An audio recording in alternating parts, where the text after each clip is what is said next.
Ao vivo? Oi, pessoal. Boa tarde, tudo bem? Boa tarde. Nós estamos começando aqui mais uma entrevista aqui na TV Resistência Contemporânea. Olha a Márcia chegando aqui. Eu vou estar aqui junto com duas professoras, né? A Márcia Tiburi, que é uma escritora feminista, mora em Paris, vocês conhecem muito bem, autora de vários livros, e a Tatiana Luísa Souza Coelho, que é uma professora lá de Goiânia, vocês conhecem também. Ela tem uma coluna aqui na TV Resistência Contemporânea, sempre às sextas-feiras, às 20 horas. É a melhor sexta-feira da internet mundial. Tá? É verdade. Feminivinha, hein, gente? Feminivinha. A Márcia tá morrendo de rir ali. Vou marcar você, Márcia. Acessa na sexta-feira, Feminivinho, 8 horas da noite. A gente já ocupou esse canal aqui, daqui a pouco a gente tá tomando. Vocês estão entendendo a situação? Oi, Márcia, querida, bem-vinda. Tudo ótimo. Desculpa a animação e a empolgação. Imagina, aqui. Que bom, é bom ver isso. É porque eu falo, o Gilbert, assim... que a gente está passando, exato, né? Ele chamou a gente uma vez para uma conversa e a gente ocupou o canal, entendeu? Então a gente está toda sexta, aí daqui a pouco a gente vai estar toda segunda, quarta e sexta, e daqui a pouco a gente toma o canal e tá tudo certo. Se for para fazer a revolução feminista, vamos fazer, eu tô junto. Ótimo, é isso, pessoal, gente, que é uma política de afeto. Tá vendo aí, pessoal? Estamos com duas professoras aqui, como eu falei, a Tatiana Coelho, lá de Goiânia, e a nossa querida Márcia Tiburi, filósofa, escritora. Hoje nós vamos... Foi tão corrido hoje que eu não consegui nem entrar lá naquele robozinho para programá-lo. Eu vou tentar fazer agora, na hora que a gente passar a palavra para a Tiburi, eu vou abrir e vou tentar, porque a gente vai sortear, como a gente prometeu, o livro da Tiburi, tá bom? Como a gente fez da outra vez. Eu quero dar um abraço muito grande aqui para o Bento. Toma. Ele toma o canal. Fátima Gomes Pereira, boa tarde. A Gilma, uma grande guerreira aqui de Porto Nacional. O Edna da Cunha Alves, a gente convidou muitas mulheres e a galera está chegando. Os homens também, os homens precisam ouvir isso aqui. Kel Veras, que ótimo você está aqui. Kel, sua linda. Um beijo. O Emerson dos Santos Romualdo, muito obrigado, Givalber Arruda, meu irmãozinho, editor do canal, que possibilitou a vinda da Márcia Tiburi. Né? O Givalber Gilbert me chama de Betinho, viu, Márcia? Eu já estou íntimo, cara, já converso com ela. Obrigado, Givalber, por possibilitar a vinda da Márcia mais uma vez. Raquel Greco, tá? A Júlia Cristina, Maria Madalena, Renata Acácio, que foi a primeira a entrar aqui, a Larissa Martins, Andressa Vitória, Veteles, a Kel Veras, já falei. Essas são minhas, hein? Essas são minhas alunas, hein? Que ótimo! Lindo já que a gente demais. conversa com vocês, tá? Flávia Machado, boa tarde. Querida Márcia Tiburi, muito obrigado por ter aceitado o convite. É muito bom tê-la aqui, tá? Para falar sobre um tema muito importante, muito caro para o nosso canal. Então, seja bem-vinda, muito obrigado, tá? Eu vou passar a palavra para a Tatiana para vocês começarem. Obrigada. Imagina, eu que agradeço mais uma vez, tirando as brincadeiras, né, Gilbert? Mas com humor nessa tragédia toda, se não tiver humor, a gente não consegue. Tem que rir um pouco também, né? Márcia, mais uma vez, querida, muito obrigada. Um prazer estar aqui com você novamente, né, junto nessa empreitada. Né? Hoje o tema escolhido foi feminismo e política, e eu vou ser muito sincera com você. Ontem, na hora de fazer a pauta, eu já cheguei no Gilbert e falei, quem escolheu o tema? Aí ele falou, eu falei, quem escolheu o título? Aí ele já me falou, foi ela. Eu falei, então já sei mais ou menos o que ela está querendo com isso, né? Então, assim, é um tema muito interessante, eu acho que está na ordem do dia, né? Porque falar de feminismo e política é muito diferente de falar de mulheres na política, né? E cada vez mais a gente entra em contradição com esse assunto, com esse debate, Porque uma mulher na política, isso não quer dizer que ela esteja comprometida com pautas feministas, com pautas de emancipação, com pautas de lutas contra a desigualdade, seja ela racial, seja ela de gênero, seja ela migratórias, enfim. Então, assim, esse título realmente foi um título provocativo para a gente estar pensando, refletindo essas questões sobre a importância do feminismo dentro dos espaços públicos institucionalizados?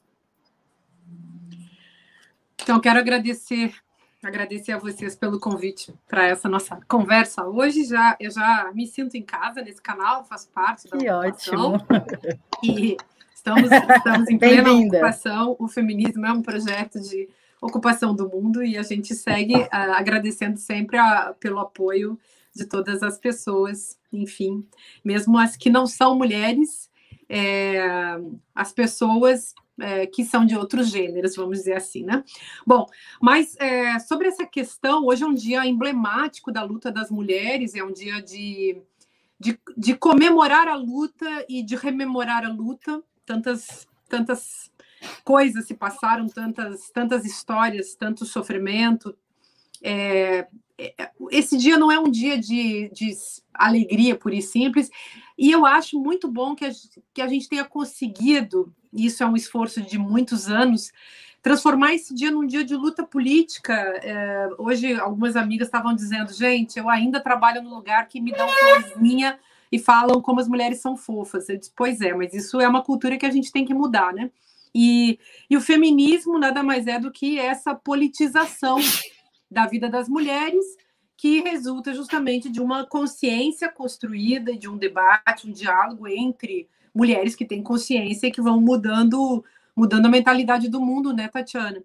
Mas então, eu acho muito importante a gente lembrar todo o tempo, né, recolocar essa questão das mulheres em relação à política, porque nós somos um país onde nós vivemos um golpe em 2016, que foi um golpe cujo, assim, considerando todas as suas diversas características, uma das mais pesadas e mais horrendas era justamente o caráter misógino desse golpe. Então, Dilma Rousseff não era da trupe e não era do patriarcado capitalista, ela não era, enfim, uma figura da máfia patriarcal capitalista que há muito tempo, enfim, sempre foi dona do poder no Brasil e infelizmente, enfim, destituiu Dilma Rousseff daquela maneira através de um golpe. Não tem nome mais adequado do que esse. Infelizmente, não foi outra coisa.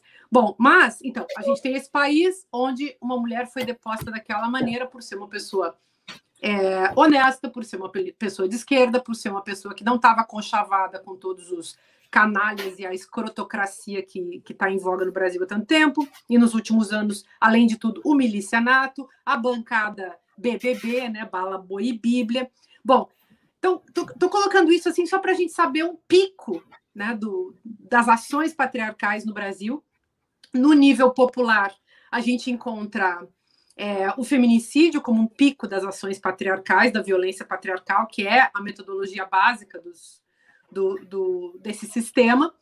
E a gente encontra, então, golpe, feminicídio. A gente tem a triste história, até hoje não resolvida, da nossa companheira Marielle Franco, que foi assassinada dia 14 de março, há 3 anos atrás, que foi um feminicídio político.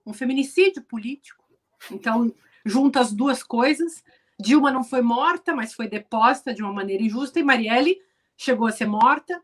O crime de Marielle é um crime muito pleno de ignomínia, porque é também um crime racista, é um crime LGBTfóbico, além de ser um feminicídio político, é um crime contra uma pessoa que defendia direitos humanos, o que nos obriga a pensar hoje em dia também os direitos humanos na linha considerando as pessoas que são atacadas justamente por defendê-los, enfim. Mas eu estou falando isso para a gente lembrar que esse também é o país das milhares de mulheres que são colocadas na posição de laranjas, que são essas mulheres que não se candidatam, mas ou são usadas, né? Elas são candidatadas pelos homens, são usadas pelos homens, algumas sabendo um pouco, quando elas são, digamos, mulheres de classe média ou classe média alta, outras mulheres pobres e mulheres que que, assim, digamos, não tem como se defender, que são vítimas em outra potência, muitas mulheres são candidatadas por homens e não ficam nem sabendo que se candidatam, e existem vários trabalhos importantes hoje que têm descortinado essa realidade do Brasil.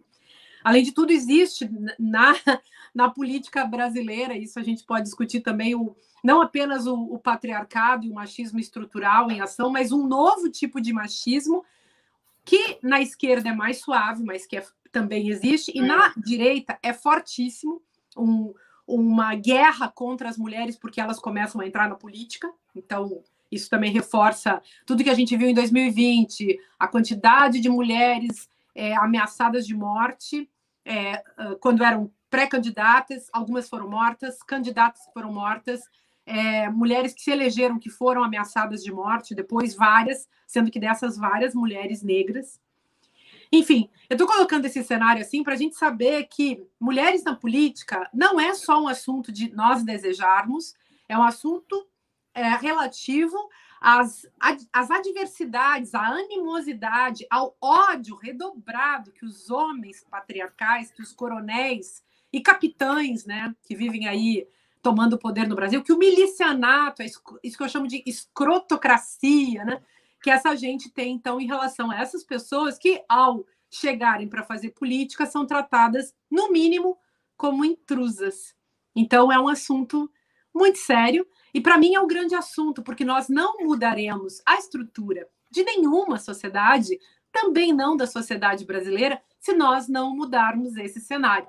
Nós precisamos de feministas na política, e como a Tatiana colocou muito bem no começo dessa nossa conversa, a gente precisa de feministas na política, porque quem são as feministas? São aquelas mulheres e pessoas LGBTQI+, que têm consciência dos jogos de força, dos jogos de poder e das violências que são lançadas sobre a condição, os corpos, as existências dessas pessoas que são tratadas pelo patriarcado como suas inimigas e, ao mesmo tempo, suas escravas, que são vistas pelo patriarcado apenas como pessoas que poderiam servir a esse patriarcado, servir a esse sistema de opressão e de privilégios, né? Então, acho que esse estou falando assim, grosso modo, tudo isso, mas é um cenário que a gente precisa enfrentar hoje. Então, não se trata mais, né, hoje, quando a gente faz feminismo, não se trata mais de fazer como as sufragistas há 100 anos atrás,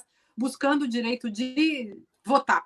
Hoje a gente está buscando o direito de se eleger, só que não é um direito em relação ao qual a gente possa se manifestar apenas dizendo, ora, eu desejo, ora, seria justo. Na verdade, a gente está enfrentando uma grande guerra em que também na política desejam que a gente morra e desapareça.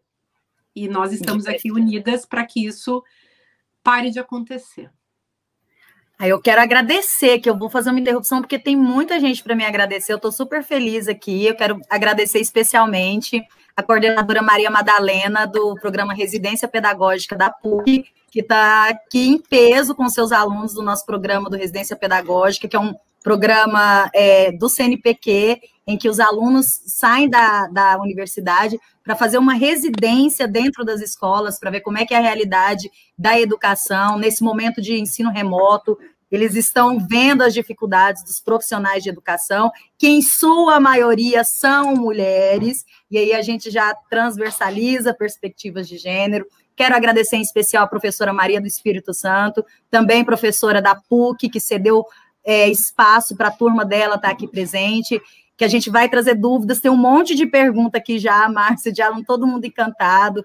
Então, assim, muito obrigada, Madalena, te vi aqui, boa tarde para você, muito obrigada pela proposta, e já fica o convite, Márcia, quando toda essa loucura passar, esse cenário passar, a Pontifícia Universidade Católica de Goiás quer você aqui para uma aula inaugural, viu?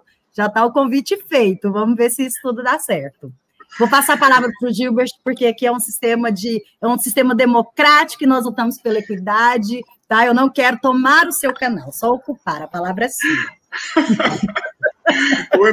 O MST também, tá? Palavra ótima. Aí, tá vendo? Gente, olha... É ocupar, resistir, produzir. Gente, olha, vocês estão vendo, a gente está fazendo uma retransmissão ao mesmo tempo, simultânea, com o canal Feminivinho. Se você for lá agora e digitar no YouTube, canal Feminivinho, você vai encontrar o canal. A gente está fazendo uma transmissão ao mesmo tempo no canal da Tatiana e da Anne, duas professoras de Goiânia, como a gente sempre fala aqui. Outra coisa que quero falar é que esse programa que está aqui hoje com a Márcia Tiburi e a Tatiana, essa convidada especial, essa filósofa, professora, escritora, feminista, Márcia Tiburi, faz parte desse grande eixo, desse grande programação que o canal está fazendo no mês de março, Mulheres na Resistência.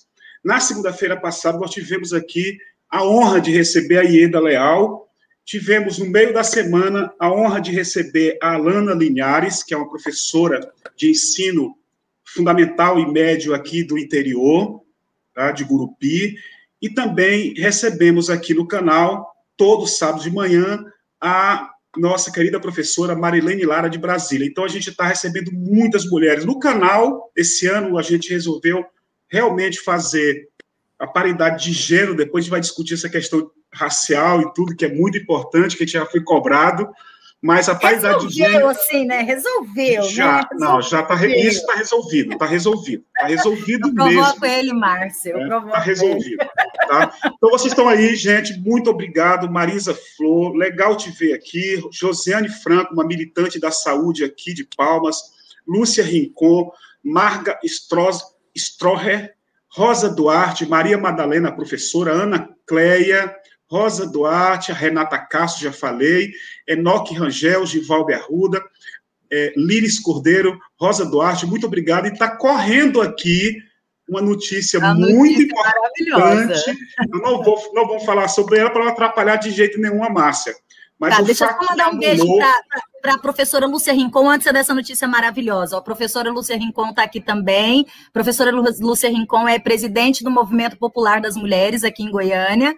Tá? Para quem não conhece, o Centro Popular da Mulher, o Centro Popular da Mulher, mais do que nunca, gente, nessa crise de pandemia, está precisando de recursos, está precisando de depósitos bancários, porque a gente sabe que em tempos de crises, todas as desigualdades se acirram, inclusive as desigualdades de gênero. Então, quem puder, está passando lá no Centro Popular da Mulher, doando cesta básica, fazendo uma doação bancária, é só entrar no site e poder ajudar, tá bom? Um beijo grande, Lúcia. Pronto. Então, tá aí, professora Maria Madalena, Márcia Tiburi, prazer imenso em compartilhar com vocês essa discussão tão importante. Muito obrigado, professora Maria Madalena. Então, a notícia é essa: o Fachin anulou todos os processos contra Lula elegível. Né? Então, é a notícia que está bombando no país agora. Tá? Que presente para nós, hein? Que presente maravilhoso! Eu não estou nem acreditando. Na hora que terminar aqui, a gente vai correr para as notícias para ver. Na hora que a gente passar a palavra para a Márcia Tiburi de volta, eu vou entrar aqui no 247 para ver se a gente acha. Tatiana, com você. Nossa, a Márcia perdeu as estribeiras, eu também perdi, mas vamos retomar aqui. Olha, pois que notícia. Que notícia, pensando, né? Nunca comemoro, porque eu sempre acho que os inimigos estão de plantão e estão sempre aprontando. E a canalice não tem limite nesse país, né, gente? Não, mas a gente não vai desistir, não. Deixa eu registrar uma feminista aqui, ó. A Dominique Falcão. Dominique Falcão é filha do Givalber, viu, Márcia? Ah, é? Boa tarde. Lendo Delírio do Poder, de Márcia Tiburi. Genial. Tá? Obrigada. A Renata Cássio, vamos comemorar. Ana Cleia Gomes, presente maravilhoso. Vamos comemorar. Com o olho, Romeu Feix. Será que as mulheres encorajaram o Fachin? Tá vendo, cara? O mês de março é foda, viu, cara? Rosa Duarte, Lula é o melhor presidente do Brasil. Eu, como mulher de esquerda, com muito orgulho, estarei sempre do lado do que é certo. Adoro esse canal, só não tenho condições de ser membro hoje. Não se preocupe, a sua presença aqui, Rosa Duarte, para nós é uma honra, uma alegria enorme. Esteja sempre conosco, não se importe com essa questão de ser membro ou não. Isso é importante, é você estar aqui. Tatiana Luiza, com você, querida. Vambora. Um beijo para o meu amigo Diogo Mota, que acabou de entrar ali. Diogo, Lula livre, estamos nessa pauta aqui, estamos numa luta, essa luta também é nossa, não é só uma luta feminista, é, antes de tudo, uma luta pela democracia, tá? Que fique em registro. Falar sobre feminismo, gente, é falar sobre democracia, né? Se não existir uma equidade dos gêneros, a gente não pode falar em democracia. Eu vou pegar o gancho da Dominique aí, que ela estava falando que está lendo Delírios do Poder, é uma obra que eu tive a oportunidade também de poder ter acesso da Márcia, e lá, Márcia, eu consigo, assim, registrar na sua narrativa, você fala um pouco da sua experiência enquanto candidata, né, enquanto mulher, uma mulher branca nesse espaço de disputa de poder, lutando por essa representatividade que ainda é muito falha no país. Se a gente pega, por exemplo, a representatividade feminina no Congresso Nacional, nós estamos, de acordo com a ONU, no último mapa de 2020, se eu não me engano, de 170 países, a gente está em 146. Enfim, eu sei que é um patamar gritante. Estamos, assim, junto com Líbia, junto com China, junto com Nigéria, em países que têm culturas realmente muito patriarcais arraigadas, e o Brasil entra em consonância nessas estatísticas, né? Então, assim, eu peço para você, Márcia, assim, numa tentativa de como o feminismo, como a prática feminista, como a teoria de gênero, ela pode auxiliar as mulheres dentro do processo político institucionalizado. Qual seria o papel do feminismo para essa política? Como que a gente pode contribuir para melhorar essa política institucionalizada? Pois é, Tatiana, eu acho. Bom, primeiro que, do meu ponto de vista, a gente vive nesse desequilíbrio da nossa sociedade, que é um desequilíbrio normal, ou habitual, melhor dizendo, na cultura patriarcal. Os homens são donos do poder, isso é praticamente uma equação, né? Já falei disso em outros contextos. Então, de um lado, os homens têm o poder e as mulheres não têm poder. Então, as mulheres estão sempre submetidas ao poder dos homens. Isso significa submetidas ao desejo dos homens, ao interesse dos homens, às decisões dos homens. Isso em nível institucional, ou seja, tanto no que concerne aos poderes estabelecidos, quanto no que concerne no legislativo, executivo, judiciário, mas também escola, família e igreja e qualquer outra instituição que a gente queira pensar. Então, é importante que a gente saiba disso. Os homens têm na mão a decisão, as mulheres não têm. Então, as mulheres ficam sempre submetidas ao que os homens quiserem. E os homens não pautam os interesses das mulheres nunca. Se as mulheres que estão lá no poder também raramente fazem isso, porque, em geral, as mulheres que conseguem chegar no poder, com exceção das nossas feministas de esquerda maravilhosas, que são poucas, no caso do Brasil, as mulheres que chegam no poder são mulheres que já estão num jogo com o poder patriarcal. Então, elas cuidam dos interesses econômicos e de classe e dos seus interesses, enfim, corporativos específicos, né? Então, o que a gente precisa fazer? Nessa equação, então, homens têm poder e homens que têm poder realizando e tomando as decisões, esses homens também praticam, são eles os autores da violência e são eles os responsáveis pela grande maioria da violência que é produzida no mundo e no nosso país também. Então, quem sofre violência? Homens, evidentemente, sofrem violência de outros homens, e do sistema, mas, evidentemente, é muito mais pesado sobre os corpos das mulheres. E se a gente pega um sistema de opressão que acumula opressões sobre os corpos das mulheres marcadas por preconceitos raciais, por preconceitos capacitistas, ainda é maior ainda. A coisa é maior ainda. Em relação também a mulheres que vivem em territórios vulneráveis, em situações, digamos, de maior vulnerabilidade, a coisa é ainda pior. Então, acumulam-se pesos, opressões, violências sobre os corpos dessas pessoas, colocando, enfim, as mulheres nesse centro da catástrofe patriarcal, porque o patriarcado é uma catástrofe, né, gente? É uma catástrofe social, eterna, é uma catástrofe econômica, é uma catástrofe espiritual, é uma catástrofe cultural. O patriarcado não ajuda ninguém. Porque o patriarcado só se sustenta como sistema de privilégios através da violência contra as mulheres e da reserva de poder, ou seja, de espaço de decisão para os homens. Então, o que o feminismo faz? O feminismo é uma teoria e uma prática, ele é a coisa completa. Então, a gente estuda e a gente faz.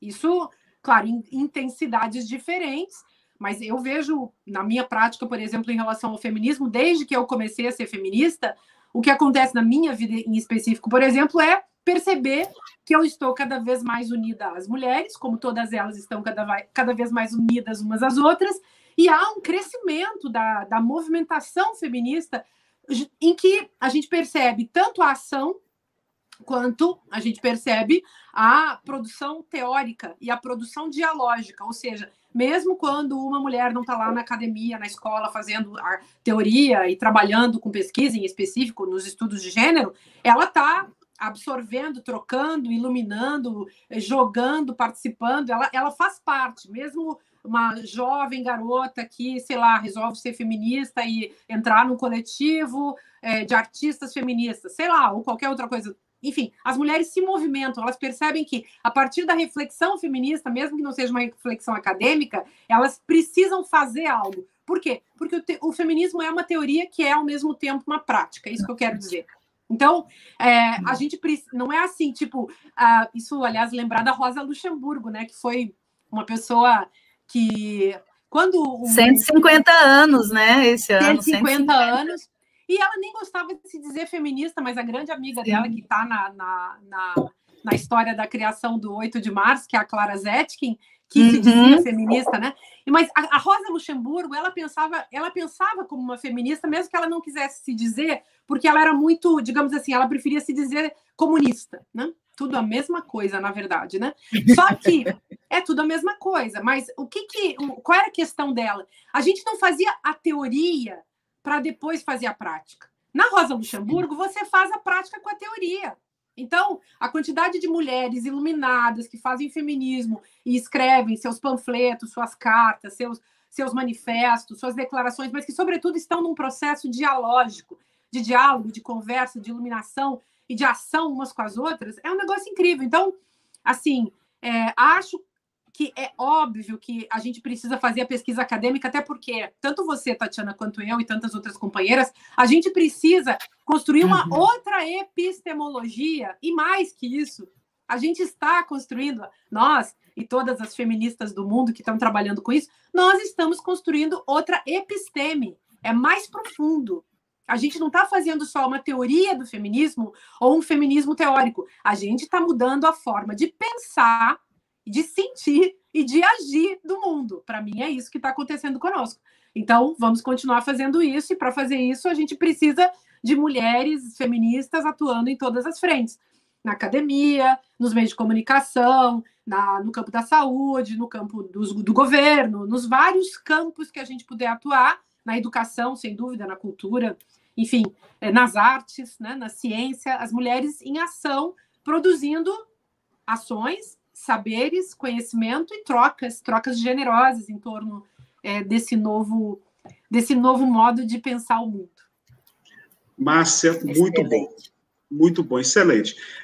Márcia e Tatiana, eu estava lendo aqui e tem a decisão do Fachin, aqui no 247, eles reproduziram a original, colocaram uma cópia, e a coisa é para valer. Agora, a Lúcia Ricon, a professora, ela perguntei a um advogado se Fachin estaria com medo da morte do juízo final. Respondeu-me que tem a ver com processos do Moro no Supremo, e ele só entregou 4 dedos para não perder o braço.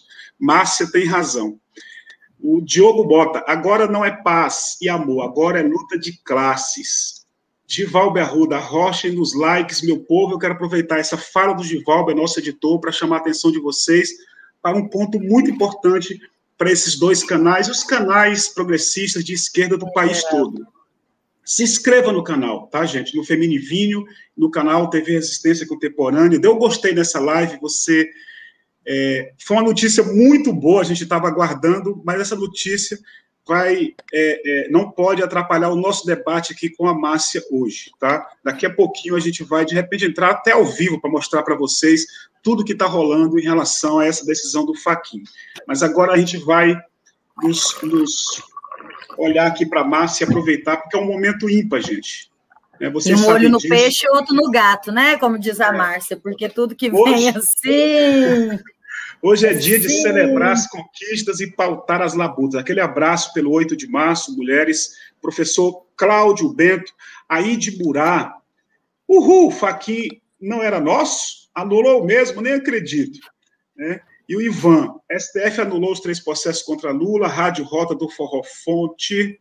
A Luciana Pereira, gente, é uma membra nossa de grande luta. Tá? Luciana Pereira de Souza, muito obrigado. Daqui a pouco a gente fala com a Célia Mari, que entrou aqui, ó. Boa tarde, Resistência. Muito legal. O Romeu fez... A Célia é do lado do Blog da Cidadania, Gilbert. Exatamente. Ela sempre está com a gente, junto com o Eduardo Guimarães. Beijão, Célia. Obrigadão por estar aqui. Vai lá, muito Gilbert. Obrigado. Muito obrigado, Emerson. Muito obrigado, Romeu. Muito obrigado, Edna, Diogo Mota, Roseni Batista. Palavra com Tatiana.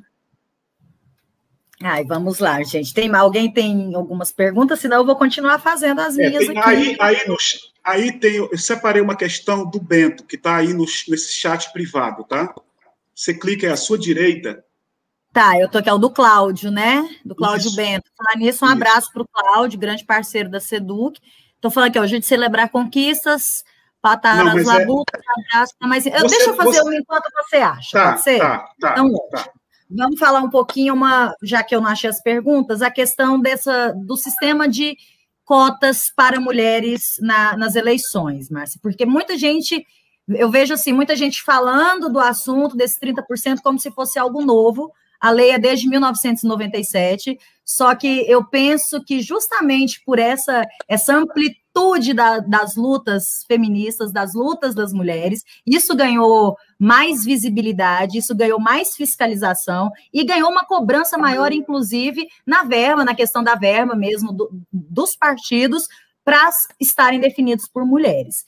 Mas, ao mesmo tempo, a gente vê as ferramentas, como você bem mesmo disse, perfeitamente, essas ferramentas para se colocar mulheres laranja para concorrer a um cargo dentro de um pleito, seja numa Câmara dos Vereadores, seja na Câmara dos Deputados, seja como senadora.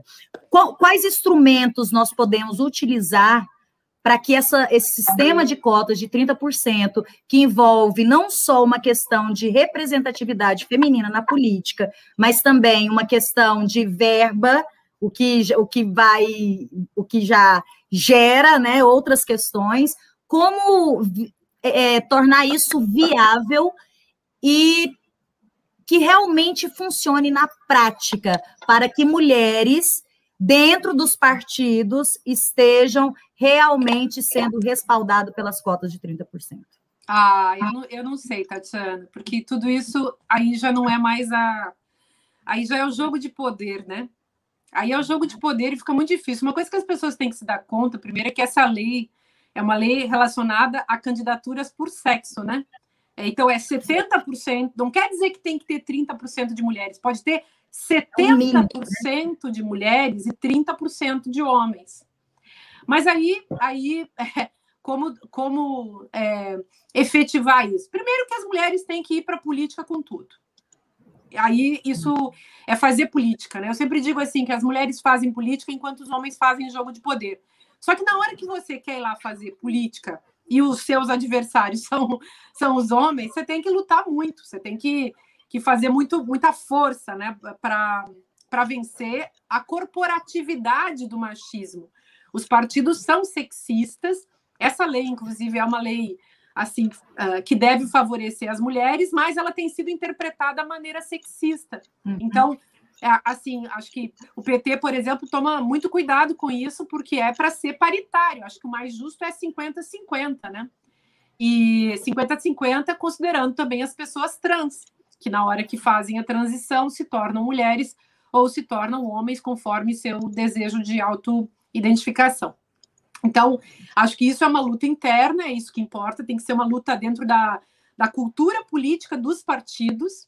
E eu não vejo, pelo menos eu não conheço, não é a minha especialidade, entender quais seriam assim, os mecanismos jurídicos para fazer com que isso funcione, mas eu acredito que a única maneira, em termos muito importantes, aliás, em termos de política verdadeira, é a gente fazer a luta interna, mudando a cultura partidária.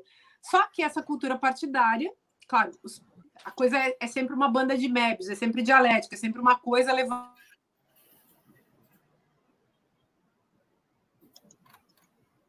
Seu microfone. Aí. Voltou? Aí. Então, acho que o importante é que a gente fortaleça essa cultura política, tanto na esfera, digamos, da vida civil, do mundo da vida cotidiana, quanto na esfera da cultura partidária, internamente aos partidos. E, claro, um partido como o PT, eu acho que, com todas as dificuldades que são estruturais da própria cultura brasileira, é um partido que tem trabalhado nessa direção. E tem sido muito cuidadoso, pelo menos o PT que eu conheço tem sido muito cuidadoso em relação a isso, em que pese todas as dificuldades que são estruturais. Então, as mulheres têm que ir para a luta, gente. E para que isso aconteça, juntem-se com outras mulheres. Não será do patriarcado, não será dos homens que virá a decisão por eleger mulheres. Para os homens, eles elegerão sempre laranjas. Então, somos nós que temos que construir isso por nossa própria conta, com as nossas companheiras e com os companheiros que valorizam as nossas produções e construções, enfim, acho que é isso, né? Aceitar que existem lideranças femininas, mulheres que pensam e que se pronunciam e que fazem coisas bem importantes. Há muitas pessoas, muitas mulheres com muita capacidade, competência, lucidez, habilidade, com tudo que há de bom para fazer política, mas, por serem mulheres, acabam sempre ficando numa posição secundária. E ficam apagadas, porque parece que nos jogos de poder o privilégio masculino ele também sempre está contando muito. Então, parece que os lugares de poder já são para os homens, né? Tanto que as pessoas estranham, por exemplo, lá em Porto Alegre, no pleito passado, Manuela Dávila era a cabeça de chapa e o nosso companheiro, poxa, esqueci o nome dele, querido. Esqueci. Ele era um homem. Esse homem, assim, as pessoas, que generoso, ele ficou de vice. Querido, é isso aí. Isso significa realmente coragem de um homem abdicar do seu lugar de privilégio para fazer outra política. Então, eu, infelizmente, esqueci o nome do nosso companheiro queridíssimo, porque me deu um branco, mas isso também é um sinal dos tempos, né?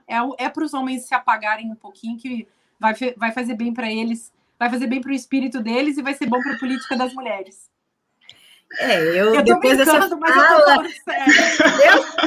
Eu só tô falando que depois dessa fala, eu nem falo mais nada pro Gilbert, eu não vou falar mais nada, acho que o que eu já te falei foi reiterado por uma autoridade aqui muito esse maior. Canal aqui é um canal de homens e mulheres, mas ele é mais de mulheres, a gente luta todo dia, as mulheres são mais criteriosas, quando a gente chama a mulher com vida, ela tem todo cuidado, e todo cuidado de ver se vai dar tudo certo. O homem não, ele já topa, já vem, já fala. E as mulheres são mais criteriosas. Não são difíceis, elas têm mais cuidado. Olha, gente, tem muita gente bacana aqui. Mulheres representando organizações de mulheres. Aqui tem, por exemplo, a Marta Arruda. Para quem não sabe, é minha irmã, que mora lá em São Luís do Maranhão. É uma membra do canal. Inaugurou uma piscina na casa dela agora. A gente tem que ir lá. Tá na piscina, banhar na piscina dela, né, Tatiana? Vai só chamar. Suzane Paranhos Matos está aqui, Lula 2022, aplaudindo aqui a Márcia. Marga Stroher, Miguel Rosseto, ela está lembrando, é isso, Márcia? O Rosseto, querido, eu esqueci. Isso, Miguel Rosseto. Vergonha, desculpa, gente. Ele foi o vice, cheio, ainda vai ser muito cheio, desculpa. A Célia Mari, ela tá pagando superchat atrás do outro aqui. Um deles, o primeiro, ela colocou aqui, ó, Globo Lixão noticiou a notícia do Lula em plantão extra. Vai ter que engolir, né, Célia Mari? Então, o João Pedro Autista, todo mundo conhece, ele é mais conhecido do que o Lula um pouquinho só. Deixa eu ver aqui o João Pedro. Olha o que ele está dizendo aqui. O Gilbert Martins, eu estou ficando triste, porque eu quero falar com essas mulheres lindas. Eu sou fã, mas você não me chama. Mesmo assim, eu te amo. Te amo também, João. Você vai vir sábado, lembra? Para conversar com o Ivan e a Tida. O Ivan e a Tida, sábado. Vou mandar o link para você na hora que a gente programar aqui, tá bom? Outro dia, na hora que a Márcia voltar com a Tatiana, a gente chama você também. Então, muito obrigado, Marta Maria, Arruda, Célia Mari, aqui, rapidamente. O Lula merece e precisa de uma base progressista feminina para seu futuro governo. O Lula, de repente, agora vai fazer diferente de 2003, quando fez uns... Eu sei que é difícil discutir isso, mas, de repente, com as mulheres, com mais mulheres, ele talvez não consiga governar com mais tranquilidade. O professor Cláudio Bento pergunta para a Márcia como você recebe tal notícia sobre a fala do Ciro Gomes no dia de hoje. Dilma abre aspas, outro aborto que aconteceu na história brasileira. Esse cara, eu perdi a paciência completamente. Posso fazer uma pergunta? Quem Por favor. Ciro Gomes? Pois é, quem é mesmo Cláudio Bento? Cara, eu perdi a paciência com esse cara. Depois dessa de hoje... gente, a gente tem tanta coisa importante para falar. Vamos falar de assuntos. Eu também acho. Gente, assim, vamos deixar os fantasmas da política nacional. Pelo amor de Deus, esse cara é maluco. Vamos deixar os cegos pro lado, pelo amor de Deus. Então, a gente vai passar a palavra para a Tatiana. Muito ego e a gente... Um beijo, viu, Cláudio? Um beijo. Isso é muito sério, a gente não vai falar desse cara, não. Saudade, viu, Cláudio? Beijão. Astral, total. É muito bacana. Não, e com uma notícia boa dessa, a gente vai, Deus me livre, desenterrar esse povo desse, você tá doido? Não, mas eu entendi a pergunta. As pessoas ficam preocupadas porque a política nacional foi transformada numa baixeza por pessoas que teriam tudo para fazer tudo ficar melhor, pessoas que realmente poderiam contribuir para o nosso país ascender, renascer das cinzas onde ele está sendo lançado, mas tem pessoas que realmente vão morrer afogadas na merda do próprio narcisismo. Então, meus amores, vamos em frente. Vamos em frente. O FHC é um deles. O FHC vai morrer. Olha o Cláudio Bento. KKK. Melhor assim, desculpas. Falou, Cláudio. Cláudio, beijo. Vamos lá. Então, eu quero agora vamos para uma pergunta que isso vai de encontro à minha pesquisa, Márcia. Eu não sei se a gente chegou a comentar.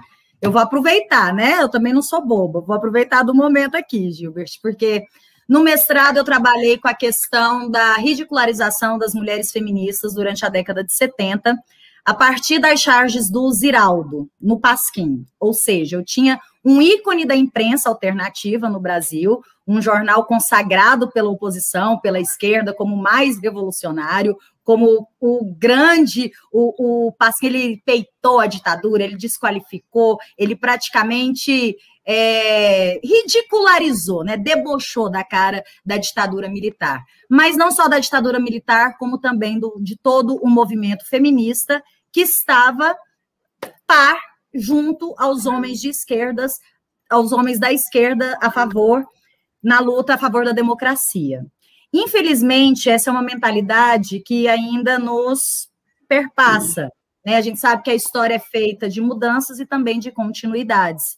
Ou seja, a gente ainda vê esse espectro da ridicularização da mulher feminista como a mulher ridícula, uma tentativa mesmo de desqualificar essa mulher que se instaura nos espaços públicos. E isso a gente pode ver na sua própria fala, quando a gente culmina no governo Dilma Rousseff, nossa primeira mulher eleita democraticamente, e que nunca uma pessoa que assumiu o maior cargo de poder, que foi o executivo desse país, foi tão ridicularizada. Né? A Dilma, eu lembro como se fosse ontem, quando ela assumiu o poder, no outro dia estavam criticando a vestimenta dela, que ela estava vestida como se fosse um bujão de gás. Eu nunca vi na história desse país um homem ser criticado pela roupa que veste durante o ato de posse, um ato presidencial. Então, isso você discute muito no ridículo político, numa outra perspectiva, mas o que eu quero... a minha angústia que eu deixo aqui é como alertar o movimento da esquerda, como alertar os nossos pares da esquerda, que já fizeram isso anteriormente, e que muitas vezes, sem ter consciência, continuam refazendo, reproduzindo, nos desqualificando, nos marginalizando, e assim não temos acesso aos lugares de poder. Acaba minando o nosso acesso. Essas representações misóginas. Representações misóginas que são, antes de tudo, como diria Bourdieu, é uma violência simbólica, não deixa de ser violência. Então, como a gente quebrar essas perspectivas da violência simbólica, né, que as violências simbólicas acabam por debandar em outras violências. A gente teve, por exemplo, um caso na Câmara dos Vereadores, em São Paulo, daquela vereadora, me foge o nome dela agora na cabeça, que foi assediada. A Isa Pena. Exatamente, do PSOL, a Isa Pena, assediada, e assim, passou.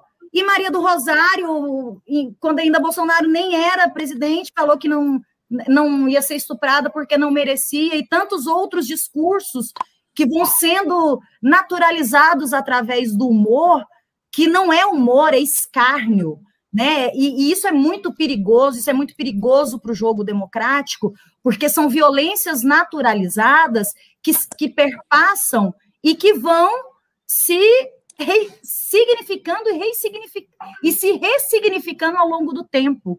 E isso me preocupa muito, porque foi um trabalho que o mestrado eu estudei a década de 70, já se passaram praticamente, o Pasquim fez 50 anos, e a gente ainda se depara com essa estratégia de misoginia, de ridicularizar as mulheres que transgridem seu espaço, e aqui eu vou além, vou pegar um pouquinho lá da angústia da minha professora Maria do Espírito Santo, né?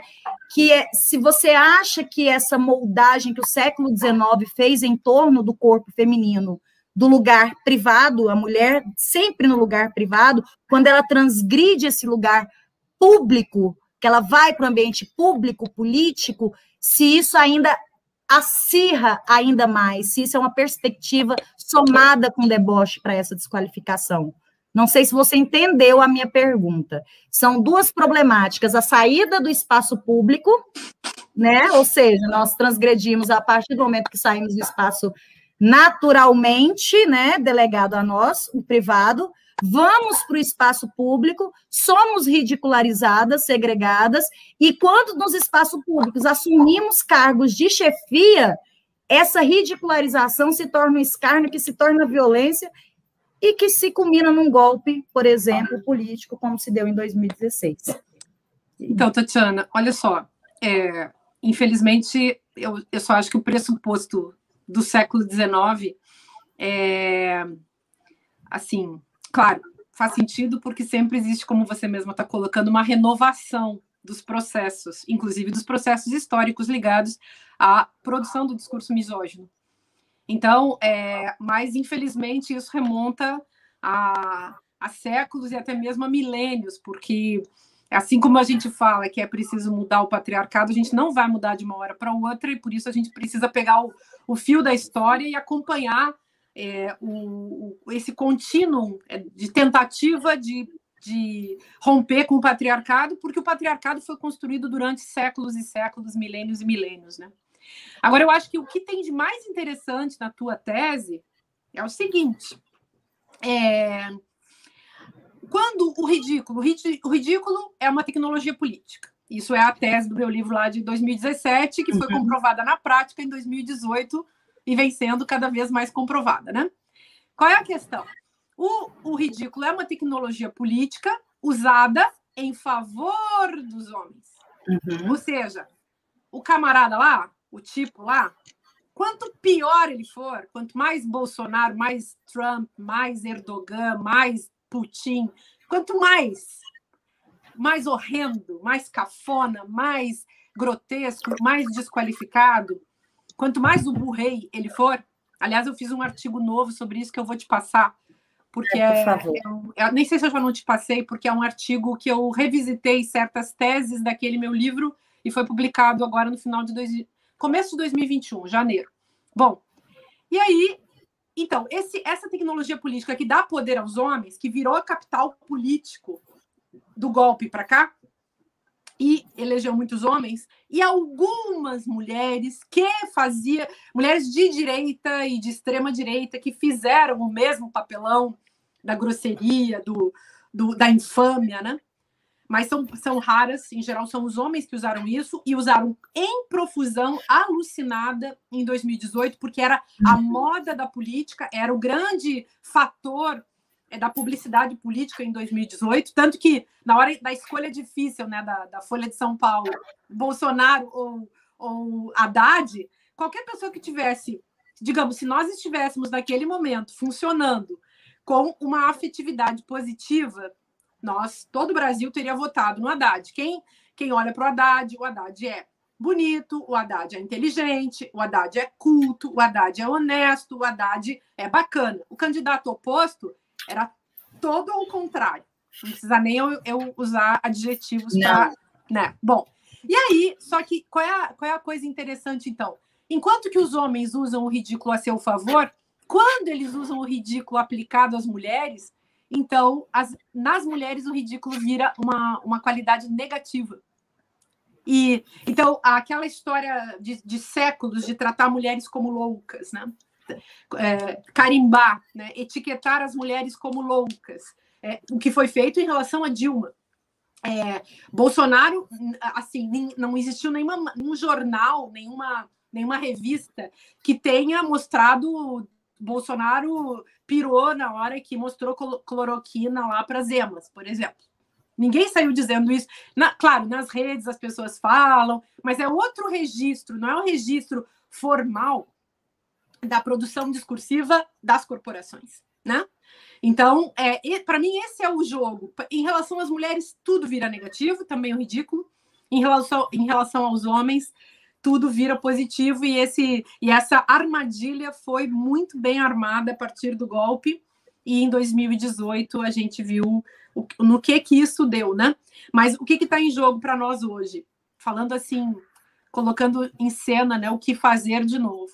A gente precisa trocar a afetividade dos brasileiros. O que eu quero dizer com isso? A gente precisa trocar o sentimento, trocar a emoção, trocar a chave do ódio que foi plantado publicitariamente através do trabalho dessas corporações, do aconselhamento que o Brasil vem vivendo por parte de publicitários estrangeiros, como o Steve Bannon, por exemplo, que operou a produção de Trump como um sujeito que veio a ser presidente, enfim, e todo o trabalho desse sujeito, que é um publicitário, que é um sujeito que chegou com uma mercadoria, chegou com um produto e quis vender.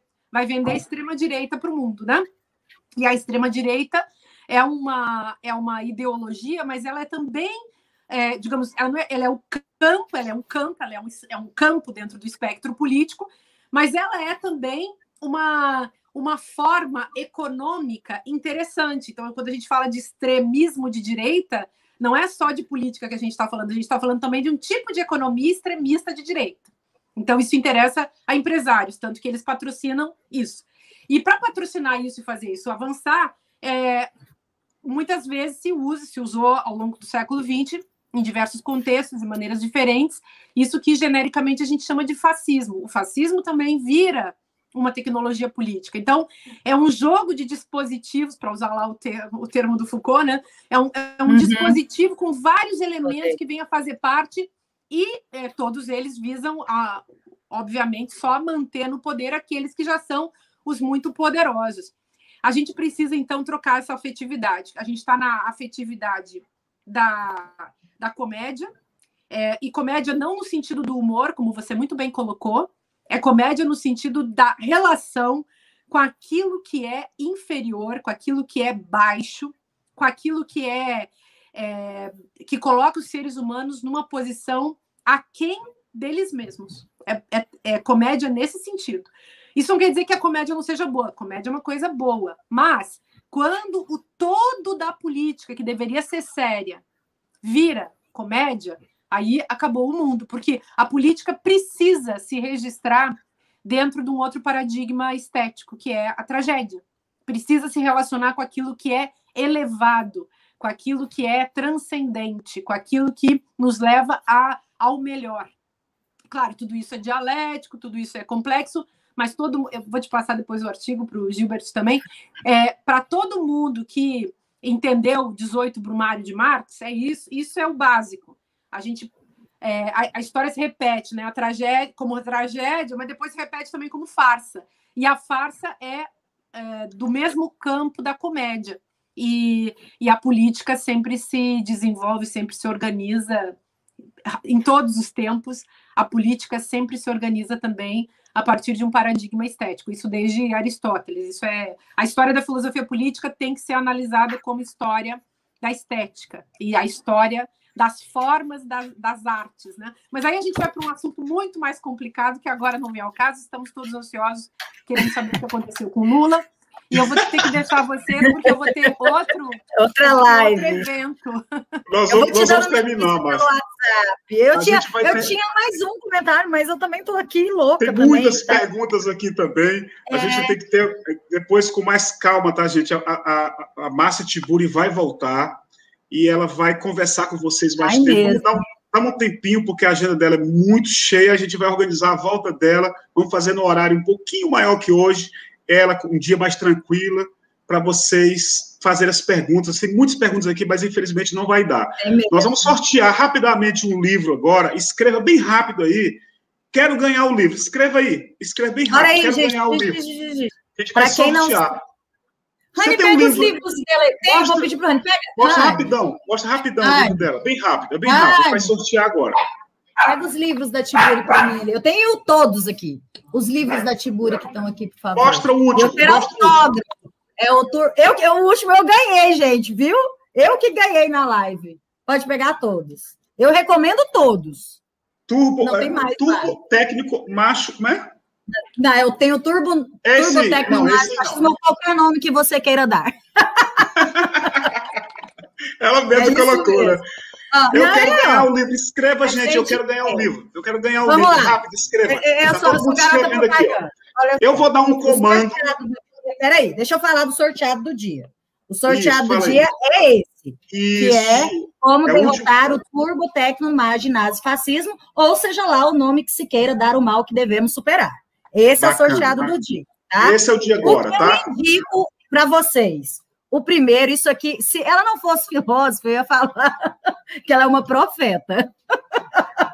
Como conversar com um fascista. Porque esse aqui, quando eu li esse livro em 2015, eu fiquei, assim, anestesiada. Porque são sintomas, né? A Márcia, ela teve uma sensibilidade de sentir os sintomas de uma sociedade fascista. Mas aqui ela dá... Se eu estiver errada, por favor, me corrija, Márcia. Ela faz uma leitura mais do cotidiano do brasileiro, das perspectivas já de indiferença, digamos, da política, que você não é mais adversário, você é inimigo, né, de um negacionismo à diferença, um discurso no nosso cotidiano que já eram sintomas de uma política fascista. Maravilhoso. Esse aqui, para mim, foi o grande clássico. Não, deixa eu acabar de fazer a propaganda. Não, olha aqui, depois a gente tem... Ela vai deixar a gente sozinhos aqui, ela vai embora, ela precisa sair. Não, eu vou fazer propaganda para ela. O Ridículo Político, que é maravilhoso. Depois a gente tem Delírios do Poder, e eu recomendo maravilhosamente esse aqui, ó, Filosofia, Machismos e Feminismos, que é organizado pela Maria Lúcia Borges e a Márcia Tiburi, que é maravilhoso também. Pronto, já fiz meu merchan para a Márcia Tiburi, agora você pode sortear. Genial. Ó, gente, todo mundo escreveu aqui. Deixa eu explicar. Quero autógrafo em todos. Muito bom, Tatiana. Deixa eu só explicar um segundo. Todo mundo está escrevendo, eu quero ganhar o livro, eu quero ganhar o livro. Eu vou dar agora um comando aqui nesse Nightbot, um robozinho, e vai sair o nome do ganhador aqui ou da ganhadora, tá? Se der alguma zebra, porque eu não tive tempo hoje de organizar isso, a gente vai colocar o sorteio do livro dela lá na comunidade do canal. A gente vai dar um jeito de sortear com vocês que estão aqui hoje, tá? É esse livro da Tatiana. Tá? Vou dar o comando agora. Vai sair aqui, tá? O nome do ganhador. Presta atenção. Vai. Não vai sair. Não vai sair.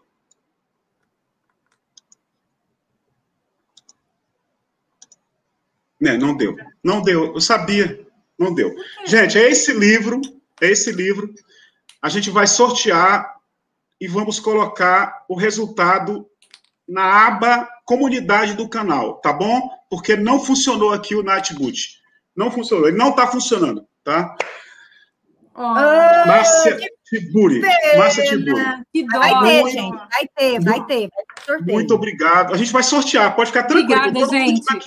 Prazer Muito obrigado, querida. Com vocês. Esse papo continua. Continua. Então, tá.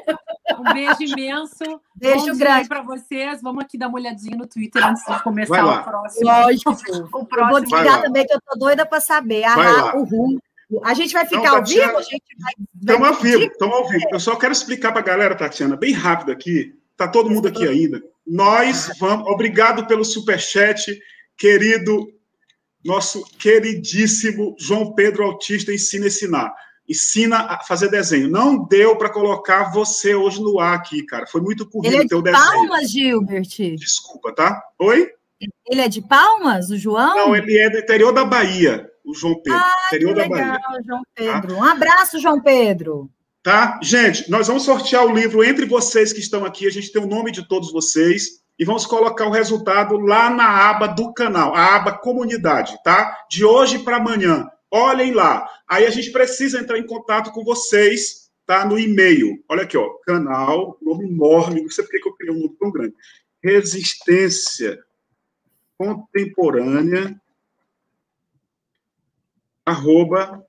@gmail.com. A gente vai colocar também lá no sorteio o nome do e-mail, tá? Para você mandar o teu endereço e o livro vai direto para sua casa. Muito obrigado, Célia Mari, Camila Salles, Maria Silvânia, Leila Araújo, Alanda Dantas, Givaldo Arruda, Leila, Marilu, Célia Mari, Lalissa Martins, Douglas Barros, Renata Cássio, Paulo Sisto, tá? Muito obrigado, Douglas, muito obrigado, João Pedro Autista ensinar. Muito obrigado, gente. Desculpa, mas infelizmente o robozinho não funcionou. Tatiana, muito obrigado, querida. Imagina, eu que agradeço o convite mais uma vez. Desculpa aí as brincadeiras, mas você sabe que esse é o jeito, né, da gente. A gente faz a coisa com humor para ficar mais leve um pouco, porque se for. Já está pesado demais se a gente não transformar essa energia em algo positivo. Né? Então, eu quero agradecer aqui novamente, só deixar meu agradecimento para a Universidade Católica, todos os alunos e alunas presentes aqui, o pessoal do Residência Pedagógica, abraço professora Maria do Espírito Santo, uma orientadora maravilhosa, professora Lúcia Rincon, outra orientadora, essas aí são as minhas ancestrais, foram com essas que eu comecei meus passos dentro do movimento feminista, viu, Gilbert? Então, eu tenho, assim, grande dívida, uma dívida histórica, subjetiva com essas mulheres. E muito obrigada a você, meu querido, que sempre está cedendo esse espaço aqui para a gente, né? A gente sempre dialogando sobre as questões da importância das pautas de gênero, das pautas identitárias. Muito obrigada por ceder parte do seu tempo, parte do seu canal, para a gente estar debatendo e refletindo questões que são tão importantes quanto questões de classe, questões econômicas, questões políticas, institucionais e tantas outras. Desde já, meu muito obrigada. Um beijo feminista nesse seu coração, que eu sei que é gigante. E sempre aqui, disposta para ajudar a fazer a revolução. Pode contar conosco. É a gente que agradece, tá? Agradece mesmo. Eu acho que se o canal não fizer isso, ele não tem sentido nenhum de existir, tá? Nenhum mesmo.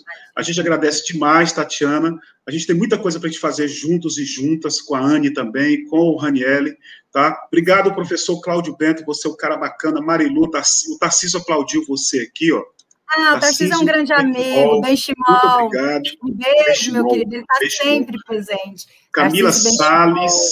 Camila Salles, quero ganhar o livro. A gente vai fazer o sorteio de hoje para amanhã. Nós vamos organizar, vamos colocar, repito, na aba comunidade do canal, o resultado com o e-mail. Quem não anotou aqui, a gente vai anotar lá o e-mail para você mandar o endereço e a gente vai comprar direto para você. Célia Mari, obrigado, querida. Muito obrigado. Ana Cleia, um beijo para vocês, um beijo, Tatiana. Beijo, pessoal. Vai lá no Feminivinho, se inscreve, deixa like, curte bastante e vamos ocupar esses canais. Vamos lá.